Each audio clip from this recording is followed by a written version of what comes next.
Kalau Barisan Nasional benar-benar membuat keputusan untuk bergerak solo dalam pilihan raya negeri Melaka akan datang, siapa sebenarnya yang paling rugi?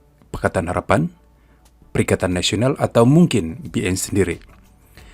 Persoalan ini semakin menarik selepas Esko Wanita UMNO, Datuk Nurul Hidayah Ahmad Zahid, menyatakan bahawa bergerak solo boleh menjadi pilihan terbaik untuk BN seperti yang dilaporkan oleh Sinar Harian pada 20 Ogos 2026 bertajuk PRN Melaka jika BN mahu bergerak solo, inilah yang terbaik Nurul Hidayah. Okey, bagaimanapun beliau mengingatkan bahawa Solo bukan sekadar berani meletakkan calon di semua kerusi. BN perlu benar-benar mempunyai kekuatan dan tidak membuat keputusan kerana ego. Kenyataan itu datang ketika BN masih menjadi rebutan dua blok utama iaitu PH dan PN. Pengerusi BN Melaka, Datuk Seri Abdul Rauf Yusof, sendiri menggambarkan kedudukan BN sebagai anak dara yang cantik. Anak dara cantik. Yang menerima banyak pinangan. Pada masa sama, keputusan rasmi belum dibuat. Hala tuju BN sama ada bergerak solo, bekerjasama dengan PH atau PN dijangka dibincangkan dalam mesyuarat Majlis Tertinggi UMNO pada 28 Ogos nanti. Jadi kenapa pilihan bergerak solo begitu menarik untuk PN? Jawapannya mudah. BN mempunyai kedudukan paling kuat di Melaka berdasarkan keputusan PRN 2021. Daripada 28 kerusi DUN, BN menang 21, PH 5 dan PN 2. Dengan angka itu sahaja memang mudah untuk menyokong BN berhujah bahawa parti itu tidak memerlukan gabungan untuk membentuk kerajaan negeri. Tetapi ada satu angka lain yang tidak boleh diabaikan. Walaupun BN menang 21 kerusi, gabungan itu hanya memperoleh kira-kira 38.39% undi popular pada PRN 2021. PH 35.65%, manakala PN 24.47%. Artinya, kemenangan besar BN dari segi kerusi tidak bermaksud BN menguasai majoriti mutlak undi rakyat Melaka.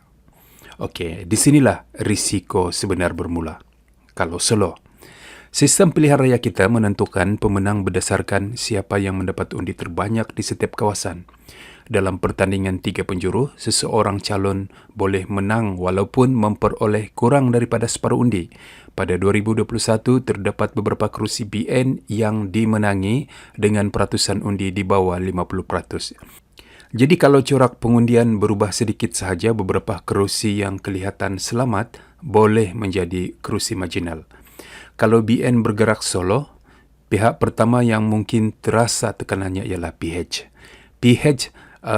PH sekarang hanya mempunyai 5 kerusi berdasarkan keputusan PRN 2021. Jika PH bekerjasama dengan BN, peluang untuk mengelakkan pertembungan sesama sendiri di beberapa kawasan boleh membuka ruang strategik yang lebih tersusun.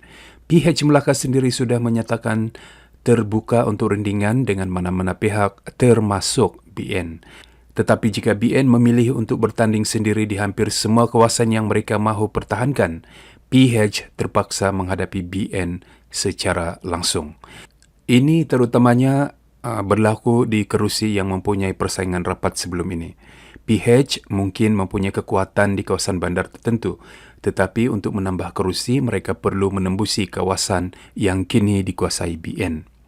Dari sudut itu, PH mungkin pihak yang kehilangan peluang terbesar sekiranya pintu kerjasama BN ditutup. Namun, PN pula berada dalam kedudukan yang berbeza. PN hanya menang 2 kerusi pada 2021 tetapi mendapat hampir 1/4 undi popular negeri. Ini menunjukkan sokongan kepada PN lebih besar daripada angka 2 kerusi yang dimenanginya. Jika BN dan PH bertembung sesama sendiri, PN mungkin berharap pertandingan 3 penjuru membuka ruang kepada mereka. Ketua Penerangan PN Tan Sri Anwar Musa juga menyatakan PN bersedia sama ada bergerak solo atau bekerjasama dan menyerahkan kepada BN untuk memilih hala tuju. PAS pula memberi isyarat bahawa rundingan dengan BN masih mempunyai ruang. Malah Presiden PAS Tan Sri Abdul Hadi Awang mengatakan keadaan di Melaka mungkin lebih mudah untuk dirunding berbanding di Johor. Okey, maksudnya kalau BN menolak kedua-dua perikatan ataupun PH dan PN, pertandingan tiga penjuru boleh menjadi realiti di banyak kerusi di Melaka. Tetapi, jangan terus anggap PN pasti untung. Dalam pilihan raya, pecah undi boleh membantu satu pihak di satu kawasan tetapi merugikan pihak yang sama di kawasan lain. BN masih mempunyai kelebihan besar dari segi penyandang, organisasi negeri dan rekod kemenangan 21 kerusi sebelum ini. Okey, satu lagi perkara yang menjadikan isu ini panas ialah perbezaan pandangan dalam UMNO sendiri. Ketua Penerangan ataupun Ketua Pemuda UMNO, Datuk Dr. Muhammad Akmal Saleh, sudah menegaskan beliau tidak akan bertanding jika BN bekerjasama dengan PH di Melaka. Ini yang menjadi rumit nih. Pendirian itu menunjukkan bahawa sebarang keputusan bekerjasama dengan PH bukan sahaja melibatkan kiraan kerusi tetapi juga sentimen dalam parti dan akar umbi BN sendiri. Pada masa yang sama, pengerusi BN Datuk Seri Dr. Ahmad Zahid Hamidi masih membuka ruang rundingan dan menegaskan bahawa kerusi yang sudah dimenangi perlu dihormati. Maksudnya 21 kerusi. Okey, pertukaran kerusi masih boleh dibincangkan tetapi prinsipnya BN tidak mahu menyerahkan kerusi yang dimenangi begitu sahaja. Jadi kembali kepada persoalan awal, kalau BN bergerak solo, siapa rugi? Kalau dilihat dari sudut rundingan politik, PH mungkin paling terjejas kerana mereka kehilangan peluang mengurangkan pertembungan dengan BN dan perlu berdepan gabungan yang sedang menguasai 21 kerusi. PN pula mungkin mendapat ruang daripada perpecahan undi, tetapi peluang itu belum tentu diterjemahkan kepada kemenangan kerusi. Dan bagi BN sendiri, keputusan solo adalah pertaruhan paling besar. Mereka mungkin boleh menang besar sekali lagi dan membuktikan kekuatan mereka sendiri. Tetapi mereka juga berisiko kehilangan beberapa kerusi jika undi berubah atau pertandingan tiga penjuru menghasilkan keputusan yang tidak dijangka. Okey, jangan lupa kita ada parti bersama, parti wawasan. Okey. Sebab itu kenyataan Nurul Hidayah bahawa BN hanya wajar solo apabila benar-benar bersedia sangat penting. Apapun keputusannya, satu perkara jelas. BN kini mempunyai kuasa tawar-menawar yang besar. PH mahukan ruang kerjasama. PN masih membuka pintu manakala sebahagian pemimpin UMNO mahu menguji kekuatan sendiri. Sebab itu, keputusan 28 Ogos nanti bakal menjadi penentu PRN Melaka. Melaka bukan sekadar siapa yang paling kuat hari ini, ia soal siapa yang paling bijak membaca perubahan pengundi apabila hari mengundi tiba. Okey, apa pandangan anda? Adakah BN wajar bergerak solo? Atau bergabung dengan PN? Atau bergabung dengan PH?